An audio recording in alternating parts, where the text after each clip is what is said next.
안녕하십니까. 바꾸식 쇼트 서바이벌 인사드리겠습니다. 오늘도 초심자를 위한 내용으로 말씀을 드리겠습니다. 먼저 지난번에 탄창 밸브 수리에 대해서 말씀을 드렸는데 하부 부분에 대해서 말씀을 드렸는데 오늘은 탄창 밸브와 공급 밸브, 주입 밸브에 대해서 말씀을 드리겠습니다.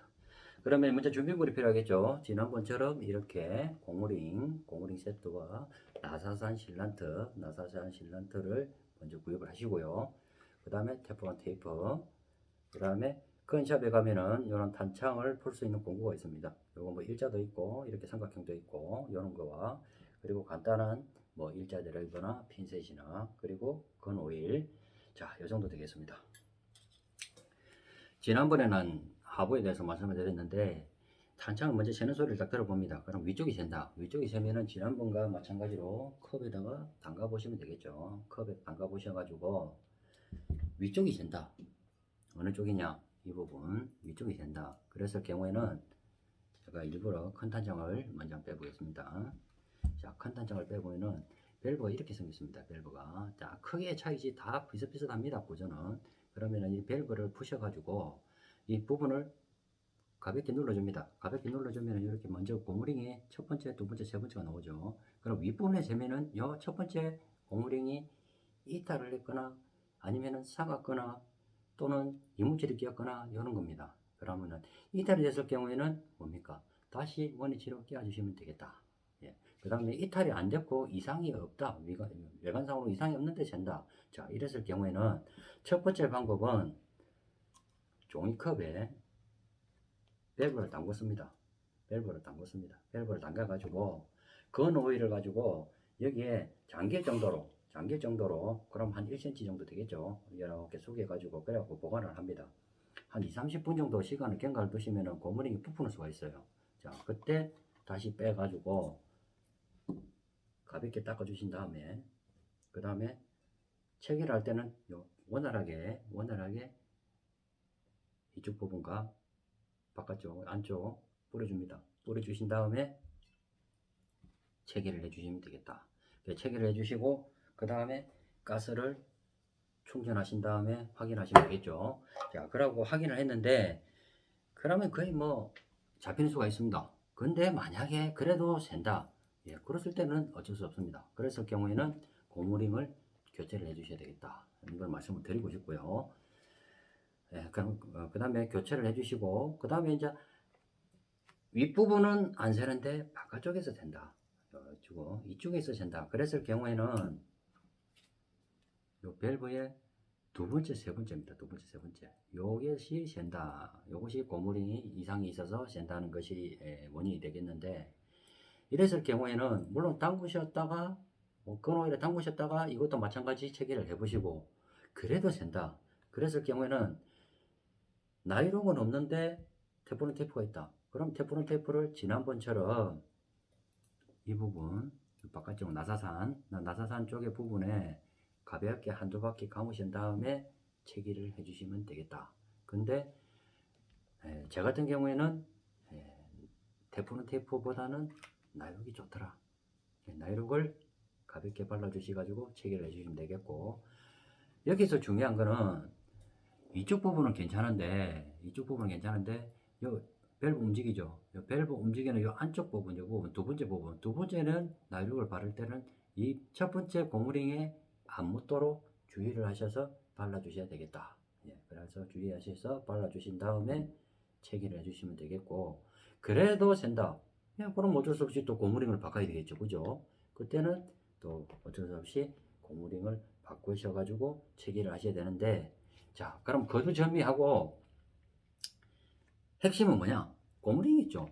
고무링을 바꿔주면 제일 좋습니다. 고무링을 제일 바꿔주면 제일 좋은데 없다고 가정을 했을 경우에는 그렇게 하시면 되겠다 하는 걸 말씀을 드리고 싶고요. 그 다음에 주입 밸브, 주입 밸브는 새는 것이 바깥쪽에서 샌다 이렇게 또 이렇게 봤을 경우에는 예, 맞습니다. 바깥쪽 세면은 바깥쪽 고무 보이시죠? 바깥쪽 고무를 교체를 해도 되고 교체를 하면 제일 좋고요. 아니면은 고무링이 없는 분들은 예, 맞습니다. 담그셔가지고 건 오일을 뿌려주셔가지고 2, 30분 있다가 빼신 다음에 체결을 해주시면 되겠다. 물론 뭐 대포는 대포 이런 거는 뭐 천무정은 1,500원 되니까 요걸 바깥에다 가볍게 한두 바퀴 감으셔가지고 체결을 해주시면 단속이 된다 하는 걸 말씀을 드리고 싶고요.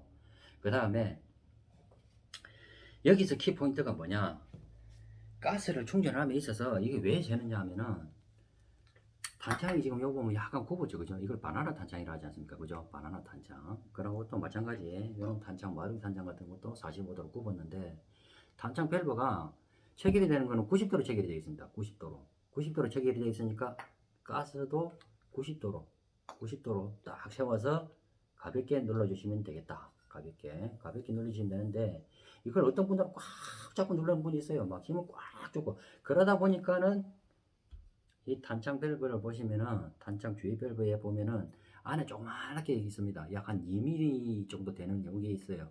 이게 공급 라인인데 이게 왔다 갔다 합니다.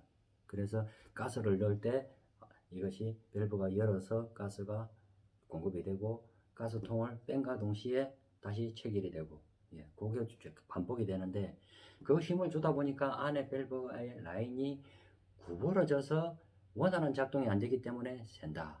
예, 그랬을 경우에는 불가항력으로 어쩔 수 없습니다. 그때는 이 밸브를 바꿔주셔야 된다. 그래서 뭐냐, 가스를 넣을 때는 부드럽게 힘 주지 마시고 부드럽게 넣어주시면 되겠다 하는 걸 말씀을 드리고 싶습니다. 근데 어떤 분들은 보면 또 뭐 이렇게 옆으로 넣는다든지, 또 뭐 어떤 분들은 뭐 이렇게 반대로 또 하시는 분들도 계세요. 그거는 바람직하지 않다 하는 것을 말씀을 드리고 싶습니다. 그 다음에 또 제가 또 여러분들한테, 조심자분들한테 말씀을 드리고 싶은 거는, 대만이라지요, 그죠? 대만이나 홍콩이나 이런 데하고 마루이하고의 큰 특징이 뭐냐, 요 탄창 밸브 있죠. 탄창 공급 밸브, 요 탄창 공급 밸브에 마루이 같은 1번째는 고무링이 없습니다. 고무링이 없기 때문에 가스를 넣으면은 약간 뭔가 새는 소리가 나면서도 불구하고 공급이 되고, 100% 탄창이 공급이 되면은 밖으로 오바이트라고 하죠. 밖으로 새게끔 되어 있어요, 이 구조가. 근데 대만 같은 뭐 KJ 왁스나 WE라든지 이런 거는 이 밸브에 고무링이 들어 있습니다. 이 고무링이 들어 있어 가지고 가스를 공급하면 밖으로 새지도 않아요. 새지도 않고 100% 충전이 돼도 또 밖으로 오바이트라고 하죠. 그것도 안 합니다. 그래서 저 같은 경우에는 오히려 개인적으로 그게 더 좋더라고요. 근데 뭐냐, 사용을 하다 보니까 어느 순간에 제 자신도 모르게 이 고무링이 없어지더라, 도망을 가더라. 그러면은 그때는 마루이크 같은 경우는 단속이 잘 되고 공급도 잘 되는데, 이상하게 대만 거는 공급 이렇게 주입을 하면은 뭔가 모르게 이렇게 밖으로 새는 것도 좀 있고 충전도 잘 안 되고 뭐 여러 가지 불편합니다. 그러면은 결국은 고무링을 바꿔야 되는데, 이 고무링은 잘 없습니다. 조만해가지고. 그래서 길거리 다니시다 보면은 이런 라이터가 있을 겁니다. 이 라이터, 이거 라이터 공급할 수 있는 라이터, 충전용 라이터에 보면은 요 고무링이 우리 탄창 밸브와 맞다. 그래서 라이터를 길거리에 보이면은 저 같은 경우는 줍습니다. 줬다 보니까 이렇게 많이 모았습니다. 이렇게 많이 모았어요. 예, 이거 모으다 보니까 이것이 아주 많이 도움이 됩니다. 그러면은 잊어버렸을 경우에는 고무링을 가볍게 위에다가 가볍게 얹어주시고 빈 가스통으로 눌러줍니다. 가볍게 눌러주시면은 탄창 밸브 주입을 하듯이 눌러주시면은 체결이 된다. 그러면 마무리는 뭐 1mm 드라이버나 이런 핀셋으로 마무리하시면 되겠죠. 그러면은 가볍게 해결이 된다는 것을 말씀을 드리고 싶습니다. 자, 이렇게 뭐 두섭씩 말씀을 드렸는데, 초심자 여러분들은 아마 도움이 되지 않았나 싶고요. 프로 고수님들은 뭐 아시는 내용이니까 이렇게 좀 웃으면서 봐주셨으면 하는 그런 말씀을 드리고 싶습니다. 자, 그럼 다음 시간에는 제가 또 어떤 말씀을 드리고 싶냐 하면은, VFC의 스카라고 있을 겁니다. 스카 H. 제가 가지고 있는 게 스카 H인데, 이게 NK17이라고 하죠. 또 NK17인데, NK20이라는 것도 있습니다. 예, 그것도 거의 뭐 구조가 같습니다. 구조가 같은데, 제가 드리고 싶은 말씀은 이 안에 버퍼가 있어요. 이 버퍼가 내구성이 없어서 두세 탄창 쓰다 보면 균열이 가기 시작하고, 5, 6창 탄창 쓰다 보면 그때는 무조건 하고 파손이 됩니다. 깨집니다. 특히 연사를 했을 경우에는 더 빨리 파손이 되겠죠. 자, 그랬을 경우에 어쩔 수 없이 불가항력으로 버퍼가 없으니까 사용을 못하게 되고, 또 나아가서는 건샵에서 다시 구입을 해야 되는데 그 부품 공급이 원활하지가 않다는 걸 말씀을 드리고 싶고요. 그 다음에 그 부품 가격은 보통 한 25,000원대에서 왔다 갔다 할 겁니다. 그럼 그걸 넣으면 어떻게 되느냐? 넣어도 마찬가지로 내구성이 없다. 또다시 얼마 못 가서 분명히 파손이 됩니다. 그래서 그 고질병을 제가 해결하는 방법을 말씀을 드리겠습니다. 단돈 1,000원이면은 해결이 된다. 그러면은 제가 지금 이걸 3년 이상 쓰고 있는데도 아주 작동 잘 됩니다. 아주 작동 잘 됩니다. 그래서 단돈 1,000원이면은 내구성 걱정 없이 이렇게 쓸 수 있는 방법을 말씀을 드리겠습니다. 그래서 이 방법은 초심자들이라든지 또 아니면은 프로 고수님들도 아마 참고가 되지 않겠나 하는 생각을 해봅니다. 그럼 다음 시간에는 VFC에 대해서 말씀을 드리겠습니다. 감사합니다.